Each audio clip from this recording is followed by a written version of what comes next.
네, 평안하셨습니까? 안녕하세요. 네, 함께 말씀 요한복음 5장 보시겠습니다. 요한복음 5장.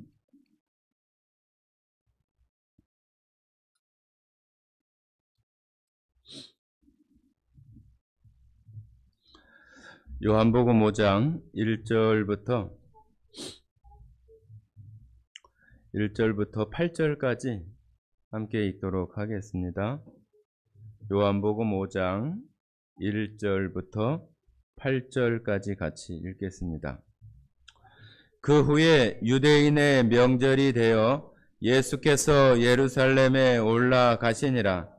예루살렘에 있는 양문 곁에 히브리 말로 베데스다라 하는 못이 있는데 거기 행각 5이 있고 그 안에 많은 병자, 맹인, 다리 저는 사람, 혈기 마른 사람이 누워 물의 움직임을 기다리니 이는 천사가 가끔 못에 내려와 물을 움직이게 하는데 움직인 후에 먼저 들어가는 자는 어떤 병에 걸렸든지 낫게 되밀어라. 거기 38해 병자가 있더라. 예수께서 그 누운 것을 보시고 병이 벌써 오래된 줄 아시고 이르시되 네가 낫고자 하느냐? 병자가 대답하되 주여 물이 움직일 때에 나를 못에 넣어주는 사람이 없어 내가 가는 동안에 다른 사람이 먼저 내려가나이다. 예수께서 이르시되 일어나 내 자리를 들고 걸어가라 하시니.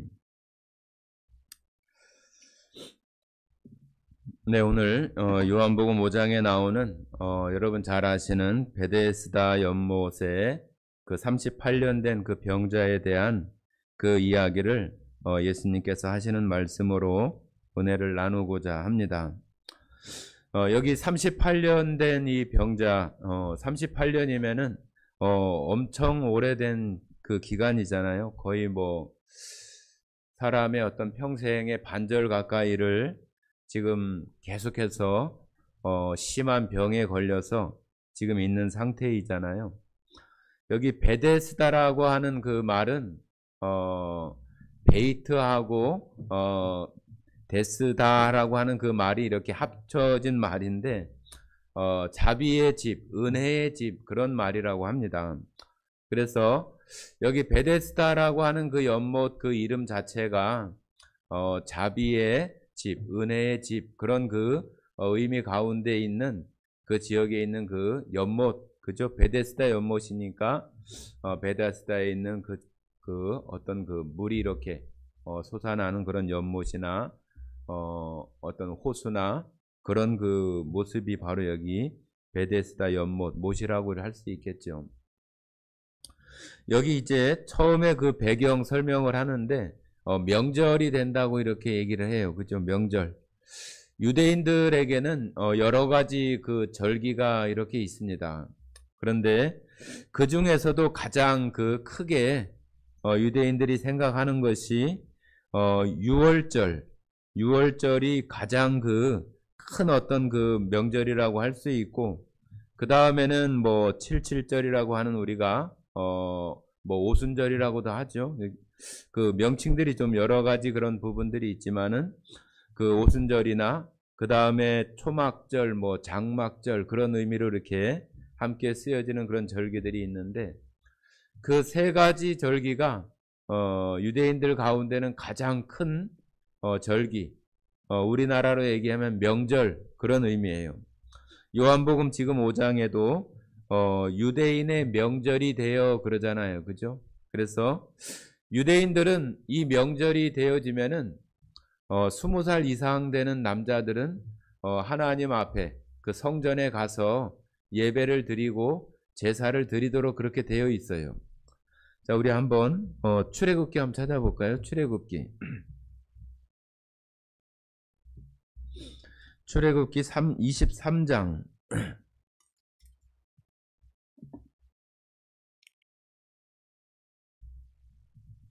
23장 17절 한번 보십니다. 17절.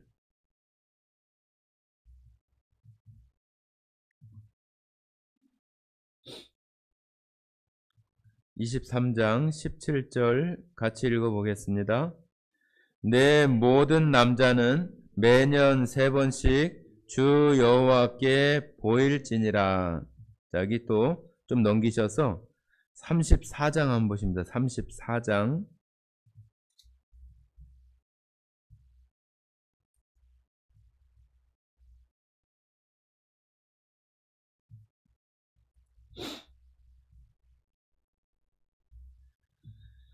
잠깐만요. 23절 한번 보시겠습니다. 23절. 34장 23절 같이 읽겠습니다. 너희의 모든 남자는 매년 3번씩 주 여호와 이스라엘 하나님 앞에 모일지라. 자, 한 군데만 더 보시겠습니다. 신명기 한번 보겠습니다. 신명기 16장.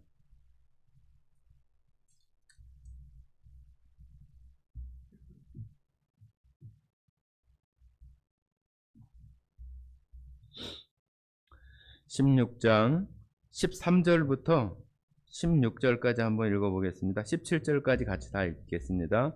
16장 13절부터 17절까지 같이 읽겠습니다. 너희 타작 마당과 포도주 틀에 소출을 거두어 들인 후에 이래 동안 초막절을 지킬 것이요 절기를 지킬 때에는 너와 내 자녀와 노비와 내 성중에 거주하는 내인과 객과 고아와 과부와 함께 즐거워하되 내 하나님 여호와께서 택하신 곳에서 너는 이래 동안 내 하나님 여호와 앞에서 절기를 지키고 내 하나님 여호와께서 내 모든 소출과 내 손으로 행한 모든 일에 복 주실 것이니 너는 온전히 즐거워할지니라. 너의 가운데 모든 남자는 1년에 3번 곧 무교절과 칠칠절과 초막절에 내 하나님 여호와께서 택하신 곳에서 여호와를 배웁되 빈손으로 여호와를 배웁지 말고 각 사람이 내 하나님 여호와께서 주신 복을 따라 그 힘대로 드릴지니라. 자, 여기 16장에 보시면은 16절에 무교절과 칠칠절과 초막절 그렇게 돼 있잖아요. 여기 무교절은 6월절이 시작되는 그 다음 날부터가 무교절이에요. 그래서 6월절 안에 무교절이 같이 들어 있어서 무교절이라고 하는 것은 무교, 그 누룩을 넣지 않은 그 떡, 누룩을 넣지 않은 빵을 먹는 그 절기예요. 그러니까 누룩을 넣지 않았기 때문에 무슨 맛이 있거나 그런 것들이 별로 없는 거죠. 그래서 이스라엘 백성이 6월절에 애굽에서 나올 때, 그죠? 애굽에서 나올 때 그들이 먹었던 것이 무교병이 되기도 하고 또 양고기를 구워서 쓴 나물과 함께 이렇게 먹으라고도 이렇게 말씀을 하시잖아요. 그래서 그 무교절 6월절하고 칠칠절 또 여기 나오는 초막절 그렇게 3가지 절기가 이스라엘 사람들에게는 아주 가장 큰 절기이고 그 중에 6월절은 하나님께서 이스라엘 백성들에게 너희가 애굽에서 나올 때의 그 날을 매년에 어떤 첫째 달로 정하고 6월절을 이렇게 지키라고 이렇게 말씀을 하셔서 하나님을 섬기는 그들에게 제일 처음에 어떤 첫 번째 달로 삼는 것이 바로 6월절. 모든 이스라엘 사람들이 가장 기억하기 쉽고 가장 잘 알 수 있는 그런 모습으로 매해의 첫째 달로 이렇게 삼는 거죠. 그래서 그 6월절이나 칠칠절 또 초막절이 되어지면은 전 세계에 흩어져 있는 이스라엘 사람들, 우리가 처음에 읽었던 요한복음 같은 경우는 그때 당시도 포로로 끌려가기도 하고 그랬던 유대인들도 이 명절 절기가 되어지면은 다 예루살렘으로 다 모이는 거예요. 이스라엘 땅으로 모여가지고 하나님 앞에 예배하고 제사 드리고 그러는 것들을 이스라엘 사람들이 다 이 신명기나 이런 율법이 정해진 그 이후부터 계속해서 그런 일들을 해왔던 것이 유대인들에게는 가장 중요한, 유대인 남자들에게는 가장 중요한 하나님 앞에 나아가는 그런 그 모습들이 이 명절을 통해서 다 되어졌던 것이죠. 하나님 앞에 직접 이렇게 나가야 된다고 반드시 얼굴을 보이고 하나님 앞에 나아가서 제사를 드리라고 하는 것은 우리가 생각할 때는 뭐 꼭 그렇게 해야 되나? 그렇게 하지 않으면 안 되나? 그런 생각들을 할 수 있잖아요. 그죠? 그러나 내가 이스라엘 백성들이 그렇게 함으로써 자신이 하나님께 선택받은 택함받은 백성이라고 하는 것과 또 그 택함받은 것에 대한 특별함이나 다른 이방인들과 구별된 어떤 그런 모습들이 있는 것들을 어찌 보면은 모든 자기를 아는 사람들이나 또 하나님 앞에 자기의 어떤 그런 신분이나 그런 것들을 드러내 보이고 그런 일들이 바로 이 명절 때에 이스라엘 백성들이 그 하나님 앞에 제사하고 예배하는 그런 일들이 있었던 거예요. 우리도 지금 뭐 명절이다 해가지고 지금 설날 그런 그 시즌을 지금 지나고 있는데 저희들도 다 그러잖아요. 다 사람들이 어느 정도 자녀들이 성장하거나 또 가족들이 대부분 예전처럼 대가족으로 또 농사 지으면서 살아가는 그런 시대가 지금은 그렇게 되지 못하잖아요. 옛날에는 다 농사를 주로 지었기 때문에 농사는 다 일손이 많이 필요하잖아요. 그렇기 때문에 멀리 떠나가 있거나 그러면은 농사를 짓거나 또 일손을 이렇게 모아서 하기가 좋지 못하기 때문에 대부분은 다 할아버지, 할머니, 엄마, 아버지, 자식 뭐 3대, 4대가 다 모여서 살고 그런 환경 속에서 농사를 짓고 그때는 뭐 공장이나 이런 그 지금과 같은 그런 모습들이 거의 없잖아요. 다 농사를 짓는 시대잖아요. 그러다 보니까 다 한꺼번에 이렇게 대가족으로 살아가는 모습들이 많이 있었잖아요. 그런데 이제 뭐 지금은 농사를 짓는 것보다는 국가에서도 오히려 전 세계의 어떤 서로의 어떤 무역이나 그런 것들 때문에 농사를 오히려 짓지 말라고 이렇게 하고 또 짓지 않는 사람들에게 농사꾼들에게 그런 그 비용들을 보장해 주기도 하고 그런 제도들이 있을 만큼 농사를 잘 주된 어떤 것으로 하지는 않아요. 그 농사가 굉장히 중요한 것인데도 불구하고 그렇게 하지 못하는 거죠. 우리나라의 어떤 그 식량 자급률이 우리나라에서 생산된 쌀이나 뭐 곡물이나 그런 것으로 이렇게 자급할 수 있는 것이 25%, 30%가 안 돼요. 다 지금 세계가 무역이나 그런 협정을 하면서 뭐 우루과이 라운드라든지 뭐 그런 협정들 때문에 내가 이만큼 다른 거를 팔면은 또 다른 거를 또 수입해 줘야 되고 그런 관계들이 있다 보니까 수입은 계속 늘거나 고정적으로 계속 들어오고 우리 대다수 국민들은 쌀을 또 주식으로 하다가 그것들이 점점점 변해가지고 지금은 한 사람이 1년 동안 쌀 소비하는 양이 계속 줄잖아요. 쌀은 많아지고 또 쌀을 또 생산하면은 그 값을 또 어느 정도 보전을 해줘야 농민들은 또 농사를 짓는데 그것들 때문에 계속 특히 전라북도 그런 일들이 많잖아요. 도청 앞에 가가지고 농민들 시위하고 그런 모습들을 우리가 뉴스에 많이 보기도 하고 얼마 전에는 뭐 트랙터 타고 막 서울로 상경을 하고 막 그러잖아요.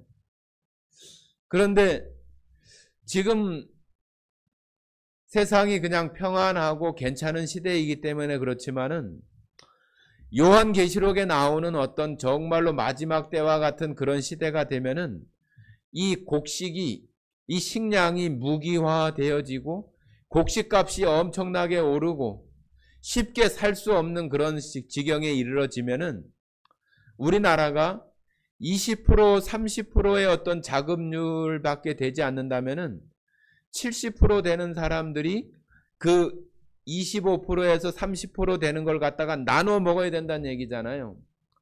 그러면은 그것을 나누려면은 곡식 값도 비싸지고 양도 제대로 먹지 못하는 어떤 그런 상태가 되는 것이 우리나라의 어떤 지금 현재의 어떤 곡식 자급률로 보면은 그런 상태예요.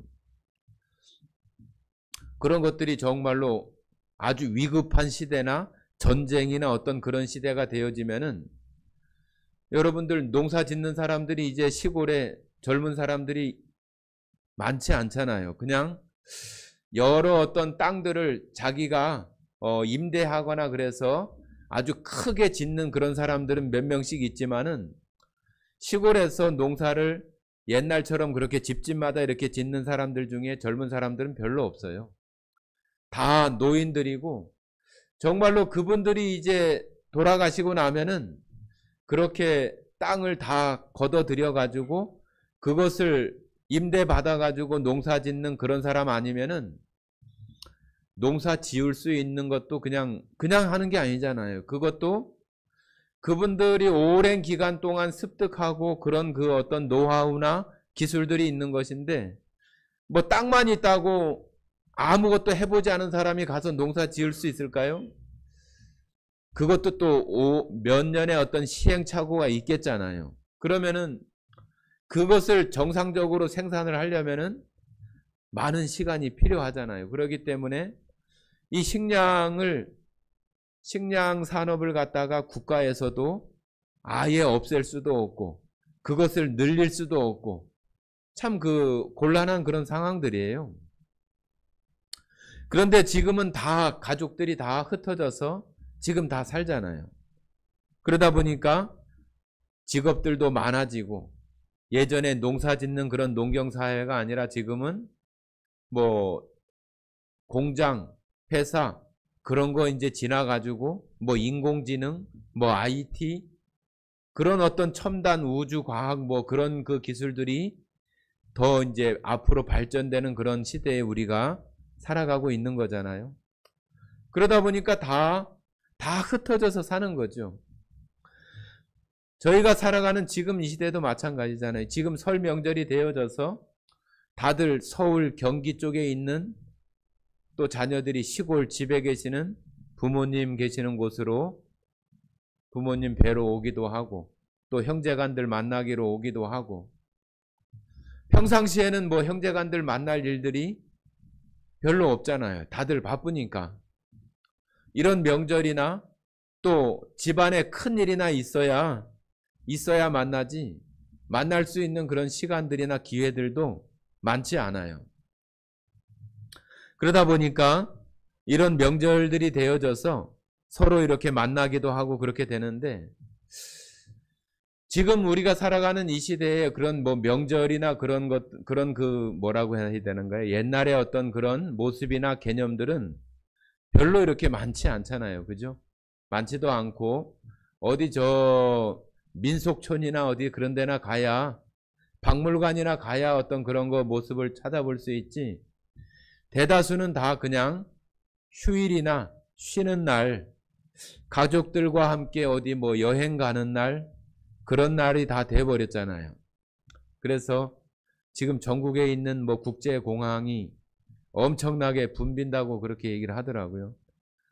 오랜 시간 정부에서 내일도 임시 공휴일로 해서 이렇게 하다 보니까 많이 쉬는 사람들은 거의 뭐 한 10일 이상 가까이 이렇게 쉬게 되니까 집에 안 가고 부모님들하고 같이 저 해외로 여행 가고 그러고 지금 지내는 모습이 지금 우리의 어떤 뭐 설날이나 이런 명절의 모습이에요. 어쨌든 설날이나 명절이 되면은 고향에 계시는 부모님들 찾아뵙고 그러는 일들이 뭐 간혹 이렇게 보이기도 하지만은 좀 그런 시대에 우리가 살아가고 있습니다. 유대인들의 어떤 그런 일들을 볼 때 우리가 어떤 생각이 들까요? 유대인들도 그 시간이 그냥 뭐 몇 년이 아니잖아요. 모세가 율법을 기록할 그때부터 예수님 지금 우리가 읽었던 그 시대까지만 하더라도 엄청난 시간이잖아요. 거의 1500년, 1700년 가까운 엄청난 시간이 있었던 그런 시간인데 그 시간들 속에서 그 사람들의 어떤 삶이나 생활이나 또 그때는 문화나 문명이 계속 발전하고 있는 그런 시대에서 이 절기 때마다 예루살렘을 찾아가고 거기에 가서 예배를 드리고 제사하는 그런 것들이 결코 쉽지 않겠잖아요. 그죠? 우리들도 이 시대에 살아가면서 예수님을 섬기는 사람으로서 살아가면서 우리들 마음속에 하나님을 섬기고 예배하는 이런 일들이 우리가 지금 오늘 이 아침에 나와서 예배를 드리는 이런 모습들도 우리들 마음 안에서 하나님 앞에 근본적으로 예배드리고 내가 하나님의 자녀로서 구원받은 성도로서의 그런 마음으로 우리가 하나님 앞에 나오는 그런 우리 중심 가운데 되어지는 마음이 있어야지 우리가 그냥 뭐 매주 또 주일날 예배 드리니까 그런 어떤 형식적인 습관적인 모습 가운데 우리의 삶이 되어진다고 한다면은 이 예배에 우리의 어떤 그런 모습 가운데 드려지는 예배라고 한다면은 하나님도 그 예배를 기쁘시게 받으실 만한 그런 예배가 되지 못할 거예요.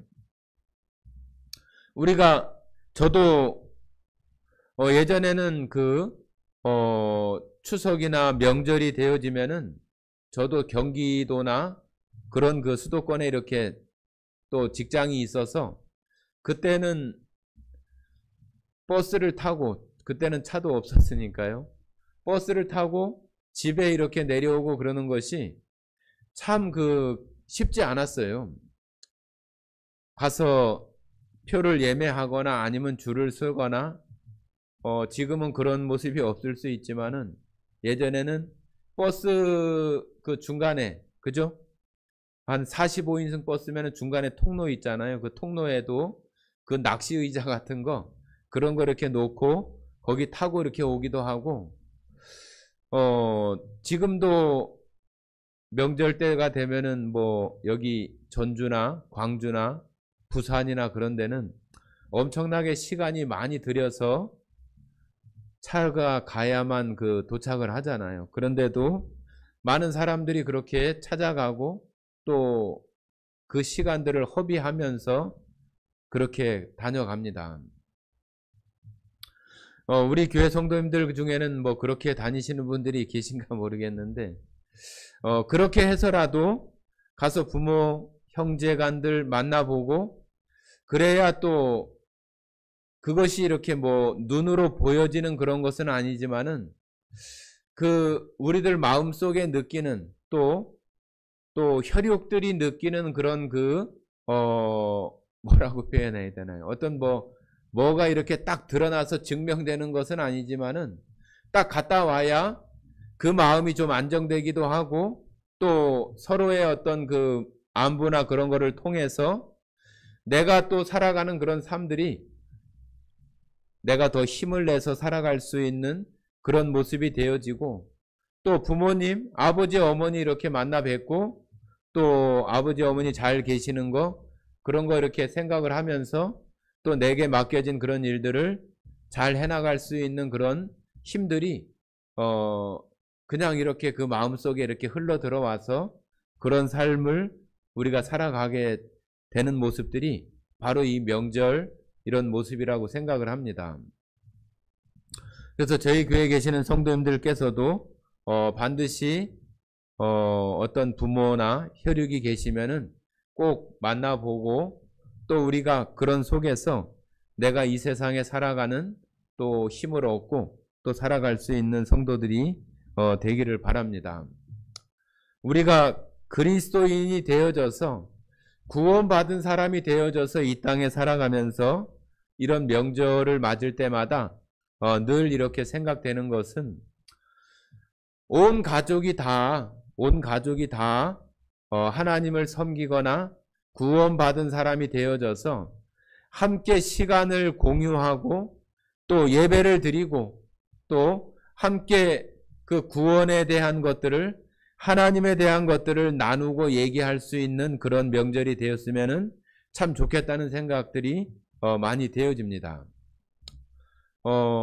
저도 마찬가지로 몇 년 동안 뭐 코로나라든지 그런 거로 인해서 가족들을 잘 만나지도 못하고 그런 시간들이 이제 다 지나갔지만은, 그러다 보니까 저도 형님이나 동생을 이렇게 집에 찾아가서 직접 보는 것이 이번에 가면 한 몇 년 만에 이렇게 그 일이 되는 것 같아요. 거의 뭐 한 4년, 5년 막 그렇게 되는 것 같아요. 그러니까 그렇게 찾아가서 그냥 찾아가는 그런 것만이 아니라 그 이전에 명절 때 했었던 어떤 그런 기억들을 생각하면서 가족들이 함께 예배할 수 있는 그런 시간을, 또 그 시간을 갖는 것에 더 마음의 어떤 그 중심이 있는 것 같아요.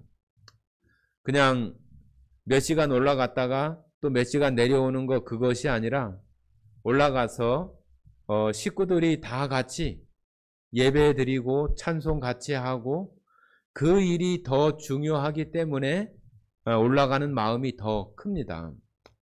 그래서 우리 성도님들께서도 각 가정마다 아니면은 홀로 계시는 분들이 있다면은 같이 모여서 반드시 예배를 드리고, 또 이 설 연휴 어떤 그 시간들이 그냥 헛되게 지나가지 않도록 반드시 그런 시간들을 갖고 하나님을, 내가 구원받은 성도로서 하나님의 백성으로서의 그 어떤 그 기억들을 다시 이런 명절들을 통해서 다시 생각할 수 있는 그런 시간들이 되었으면 참 좋겠습니다. 자, 우리 히브리서 11장 한번 보시겠습니다.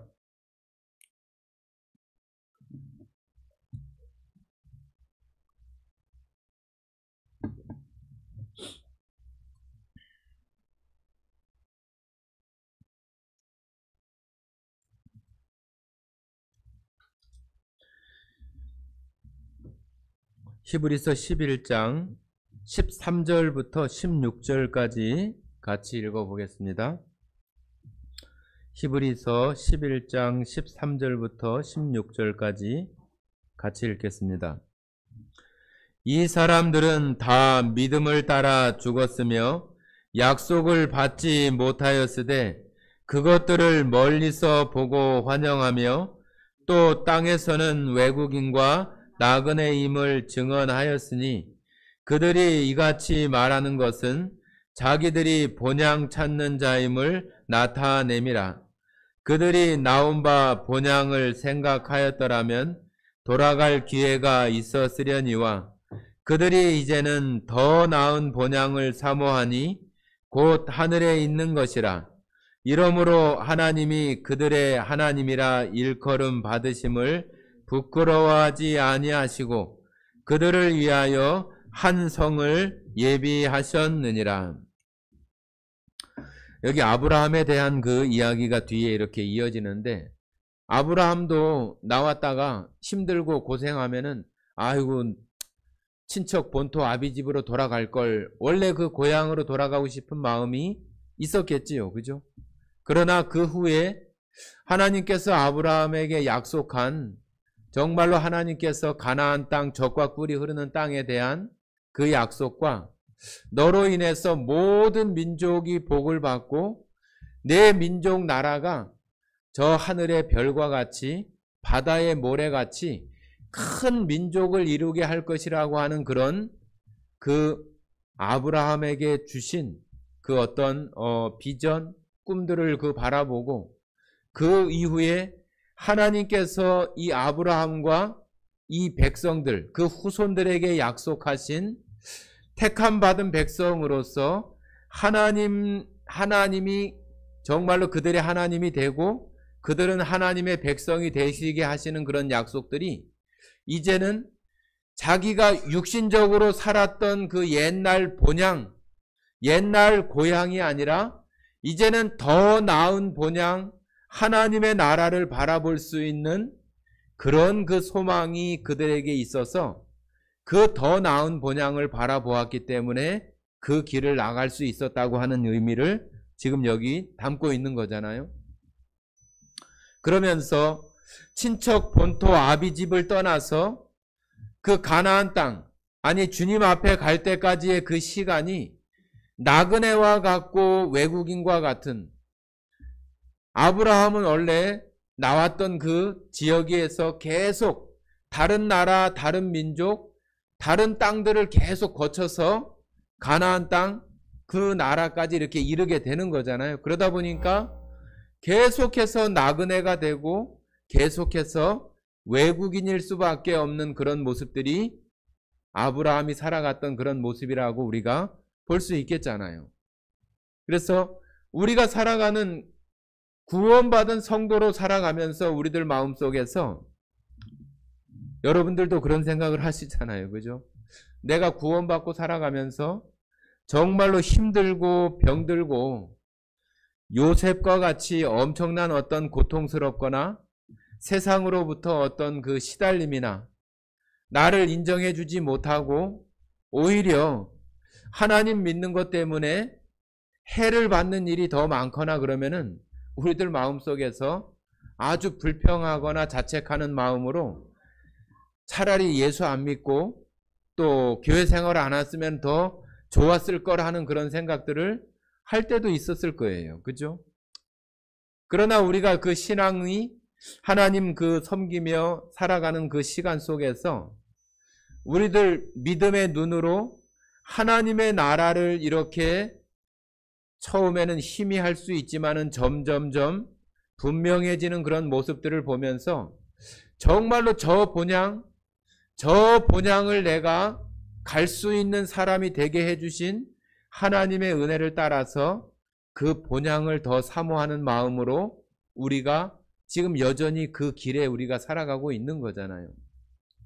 여러분들 마음속에 정말로 더 나은 본향, 하나님께서 우리들에게 약속해 주신 정말로 그 천국, 하나님의 나라의 백성으로 영원히 살아갈 수 있게 해주신 그 소망이 여러분 안에 정말로 가장 중심이 되고 나에게 정말로 더 좋은 본향, 더 나은 본향이 되어져서 그곳에서 예수님과 하나님과 함께 만날 그럴 시간들을 우리가 생각하면서 우리는 우리에게 남겨주신 우리의 생명의 때를 우리는 계속해서 살아가야 하는 것이 구원받은 성도들, 하나님의 백성들의 마땅한 모습이고, 그 마음속에 점점 더 하나님의 나라 그 본향이 더 분명하고 선명하게 여러분에게 보여져서 그 길을 걸어가는데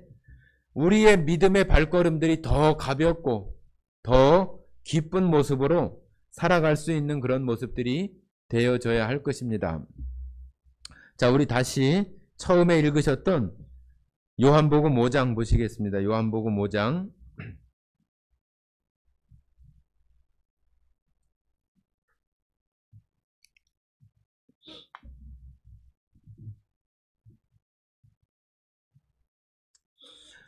요한복음 5장에 나오는 그 베데스다 연못에 그 가에서 기다리는 많은 그 병자들의 모습들은 이스라엘이 하나님을 올바로 알지 못하고 알지 못하고 있는 영적인 상태를 이렇게 그대로 보여주는 거예요. 38년이라고 하는 그런 오랜 기간도 그들이 하나님의 은혜와 사랑을 온전히 알지 못하고 율법이나 그들의 어떤 가르침을 주는 그 유전된 그런 그 내용들 속에서 그것으로 꽉 찌들어 있고 율법에 꽉 얽매여 있고 그곳에서 벗어나지 못하는 어떤 그런 상태가 그 오랜 기간 동안 병들어 있는 이 병자의 모습을 반영하고 있는 것이라고 우리가 할 수 있을 것입니다. 우리가 지난 1월 달, 지금도 1월이지만은 계속해서 우리가 하나님 앞에 우리에게 주어지는 그 시간들을 우리가 어떻게 살아가야 할 것인가 하는 것을 계속 1월 달 중에 말씀을 드렸는데, 우리의 삶의 모습들이 지금 이전에 말씀드렸던 어떤 그런 우리의 마음들이나 우리의 어떤 믿음들, 그런 것들이 회복되어져서 우리는 우리에게 주어주시는 그 새로운 날들을 우리가 살아가야지, 우리의 어떤 그 관습적이고 습성적이고 우리 육체 가운데 되어지는, 여기 마치 이 병자처럼 우리 안에 아주 견고하게 있는 그런 것으로만 우리의 삶이 되어지면은 우리는 늘상 살아가면서 불평이 많고 과거의 삶으로 돌아가고 싶어 하고, 구원받지 않았다면 내가 이런 것도 하고 저런 것도 하고 그랬을 것인데 하는 어떤 자책과 후회 같은 그런 마음들이 우리들 가운데에서 잘 사라지지 않고, 어떤 어려움만 생기면은 그런 이야기들을 입버릇처럼 이렇게 하게 되는 그런 경우들을 우리가 늘 발견하게 돼요. 여기 나오는 이 베데스다에서 물 동하기를 기다리지만은 그 안에 들어가지 못하는, 누가 넣어줘야만 들어가는, 우리가 볼 때는 매우 불쌍하고 가련하게 보이는 그런 모습이 이스라엘의 그런 모습이에요. 우리의 삶 속에서도 여전히 우리들 안에 견고하고 깨지지 못하는 어떤 그런 것들을 우리가 하나님의 은혜 가운데 나아가고자 한다면은, 그런 부분이 되어지지 못하면은 절대로 되지 못하는 거예요. 그래서 성도 여러분들 마음속에 우리에게 매일매일 하나님의 은혜를 얘기하고 또 하나님의 사랑을 이야기하지만, 그런 것들이 마치 우리가 오랜 시간 익숙해져서 우리가 지금 숨 쉬고 물을 마시고 공기를 마시고 내 육체가 생명을 보존하는 그런 일들에 우리가 무감각해 있잖아요. 그죠? 바깥에 나가서 공기를 마시면서 야, 하나님께서 오늘 호흡을 주시고 이런 맑은 공기를 주셔서 내가 오늘 하루를 살아가고 있네? 그런 생각을 우리가 얼마나 자주 해요? 자주 못 하잖아요. 거의 인식하지도 못하잖아요. 그죠? 오히려 오늘 해야 될 어떤 일들에 대한 불평이나 또 어려운 일들에 대한 걱정이나 고민들이 더 많지, 내가 지금 살아갈 수 있는 기본적인 어떤 것들을 마련해 주시는 하나님에 대한 생각은 별로 하지 않아요. 어떤 그 시인이 이렇게 그 말한 것을 이렇게 들어본 적이 있는데, 내가 얼마나 만만하면 그런 것이에요. 내가 얼마나 만만하면.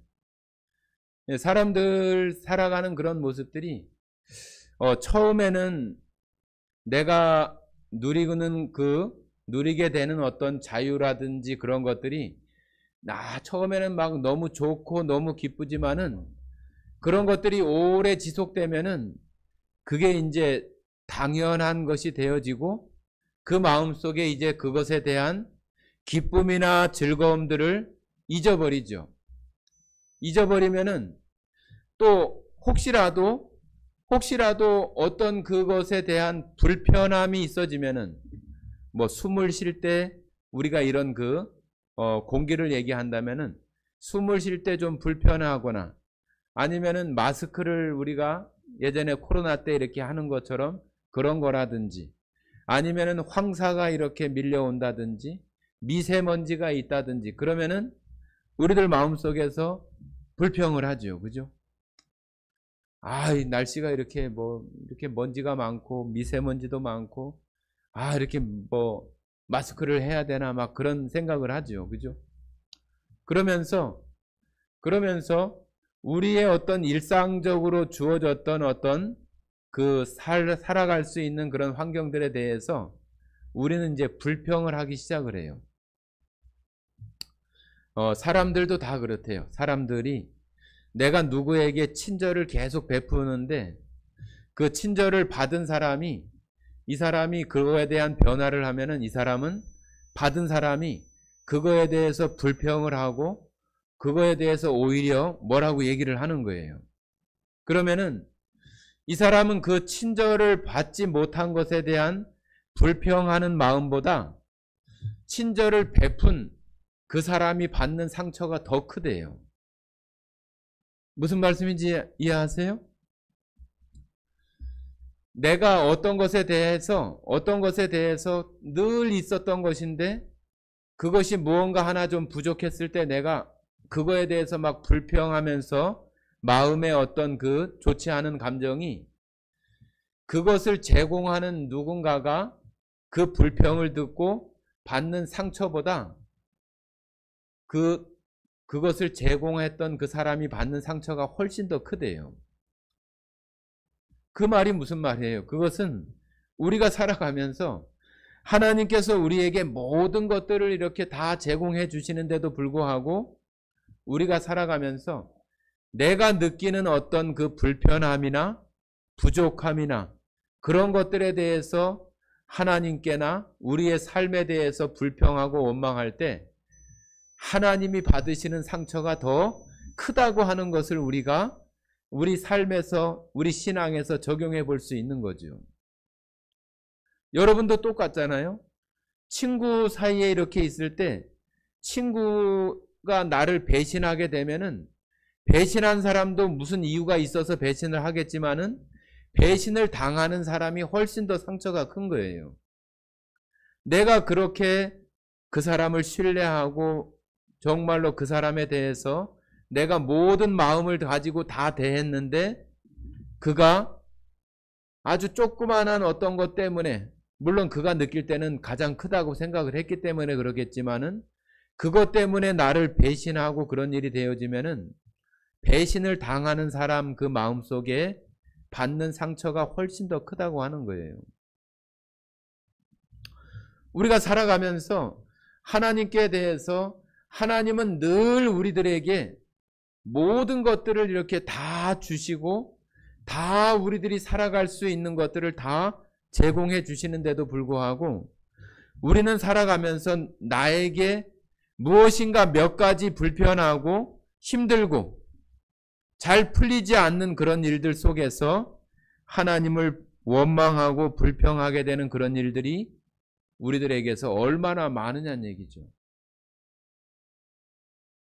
아까 그 시인처럼 내가 그렇게 너에게 만만하냐?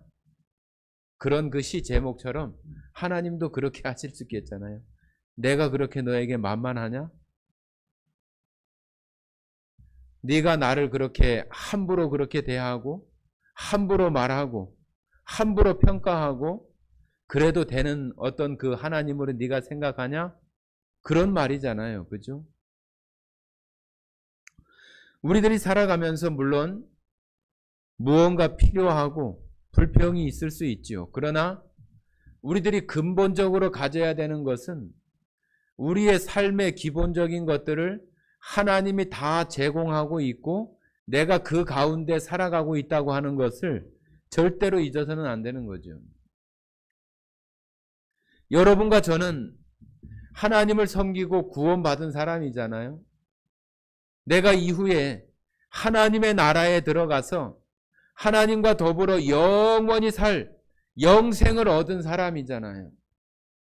그렇기 때문에 우리들은 정말로 그 더 나은 본향, 지금 이 땅에서 아무리 잘 먹고 잘 살고 편리하고 형통한 거 그런 것이 있다 할지라도 우리는 저 더 나은 본향을 바라보고 떠나야 되고 또 나가야 되는 나그네이고 외국인과 같은 그런 삶을 우리가 살아가야지, 거기에 털을 잡고 깔고 앉아서 주저앉아서 거기에 계속 머물러서 야 지금이 좋다, 변화산에서 예수님과 모세와 아론을 보고 지금이 가장 좋으니까 초막 셋을 짓고 여기서 같이 삽시다, 그렇게 말하는 그런 제자들처럼 그냥 이 땅의 어떤 편리함 속에 우리의 삶이 매몰되어져서 살아가는 그런 모습이 되어져서는 안 된다고 하는 거예요.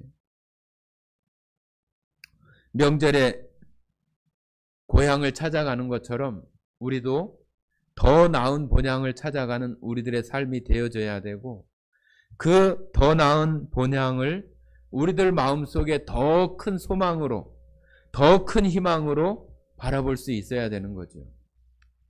우리는 이 땅에 살아가면서 실패할 수도 있고 또 어려움도 겪을 수 있고 다 그런 거예요. 우리가 등산을 해봐도 어디 여행을 해봐도 항상 그렇잖아요. 좋을 때도 있지만은 힘들 때도 있고 불편할 때도 있고 편할 때도 있고, 여행이나 그런 것들이 다 그런 거잖아요. 우리의 삶이 마치 저 본향을 향해 우리의 삶을 계속 이어나가는 여행일 수도 있는 거예요. 그런 여행의 길에 우리의 삶의 모습 속에서 내가 하나님의 백성이 되었다고 하는 것, 내가 구원받은 성도가 되었다고 하는 것, 그것은 이 세상에서 나에게 해줄 수 없는 일이에요. 내가 좋은 거 먹고 좋은 거 입고 좋은 집에서 살 수 있는 것들은 이 세상에서 할 수 있지만은 하나님의 나라의 백성이 되고 그 나라에 들어갈 수 있게 하는 것은 이 세상이 해줄 수 없어요. 하나님께서 우리들 가운데 은혜를 베풀어 주셔서 자격이 없고 받을 만한 사람이 되지 못하는데도 우리들을 그 은혜 가운데 들어오게 해주신 거예요. 우리들 마음속에, 우리 청년들도 마찬가지로 청년들마다 우리가 살아가면서 이 세상에 정해놓은 목표나 아니면 성공이라고 하는 어떤 그 목표가 있을 거예요. 나는 뭐 장군이 되겠다, 대통령이 되겠다, 또 뭐가 하겠다 해서 그런 어떤 목표를 잡아놓고 우리가 우리의 이 세상 속에서의 어떤 삶을 우리가 살아가죠.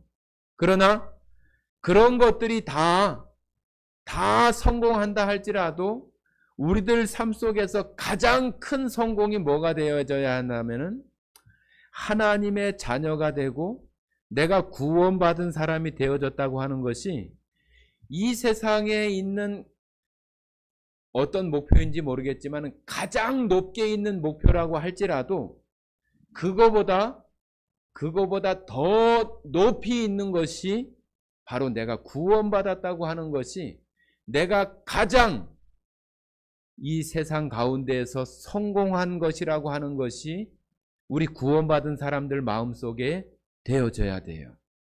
그래야만 이 세상에 있는 여러 가지 그 일들이나 목표나 또 그런 것들이 실패하거나 성공했다 하더라도 성공했을 때는 우리의 마음이 교만해지지 않고, 실패했다 할지라도 거기에 좌절하지 않고, 내 인생에서 가장 큰 성공, 가장 큰 것은 하나님께서 나를 구원해 주신 것이라고 하는 것이 이 세상의 어떤 성공도 그 구원받았다고 하는 그 성공을 뛰어넘을 수 없는 거예요.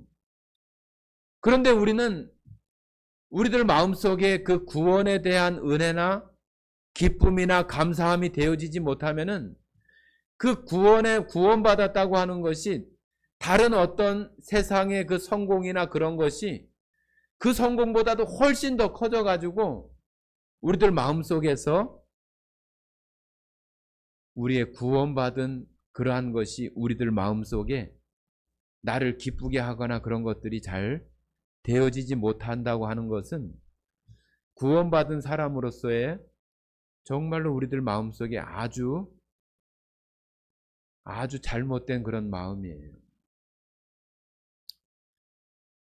지금 우리들이 누리고 있는 모든 것들이 다 사라진다고 해도 나는 이 세상 가운데서 가장 성공한 사람이라고 하는 것을 우리가 알아야 돼요. 그래야만 우리가 이 세상에 살아가면서 내가 이루지 못하거나 실패한 일들이 있어도 거기에 좌절하지 않아요.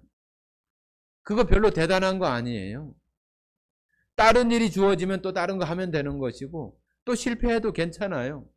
나는 지금 세상 가운데에서 가장 큰 성공, 어떤 성공도 뛰어넘을 수 없는 그 성공을 하고 지금 내가 그 성공한 그 위치에서 살아가고 있는 사람이라고 하는 마음이 들어야 우리들 마음속에 하나님 섬기며 살아가고 하는 그 기쁨이나 자부심이 있지, 다른 세상의 것만도 못한 어떤 그런 기준이 되어진다고 한다면은 우리가 어떻게 그런 마음에서 더 나은 본향을 바라볼 수가 있고 하나님의 나라를 생각할 수가 있겠어요.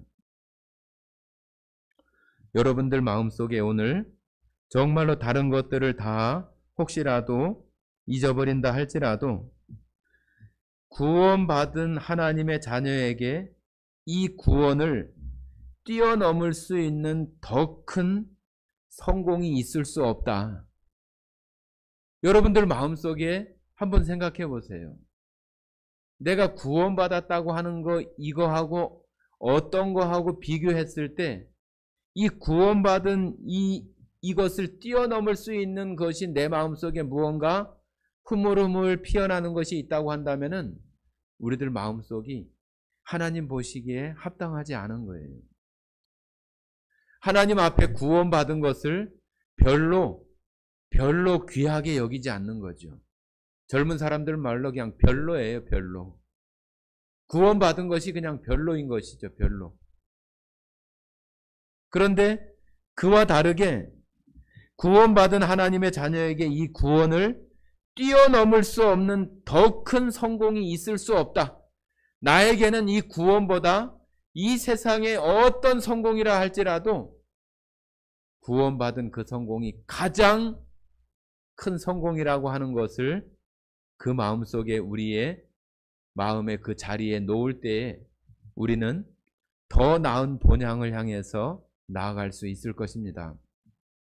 성도 여러분, 설 명절을 맞이해서 반드시 가정에서 예배를 가족들과 드리시고 또 특별히 우리 에바다 우리 성도님들은 필요하면은 우리 이원창 형제님이라든지 어느 집에 이렇게 모여서라도 그런 기회를 좀 만드셔서 꼭 예배를 드릴 수 있는 그런 시간들을 만들어 보시기를 부탁드립니다. 그래서 이 설 명절이 그냥 이렇게 세상 말로 그냥 어영부영 지나가는 것이 아니라 하나님 앞에 우리의 어떤 그 신앙을 생각하고 또 하나님으로 교제하는 그런 시간들이 있는 가운데에 지나갈 수 있는 그런 것들을 꼭 만들어 보시기를 바랍니다. 함께 기도하고 마치겠습니다.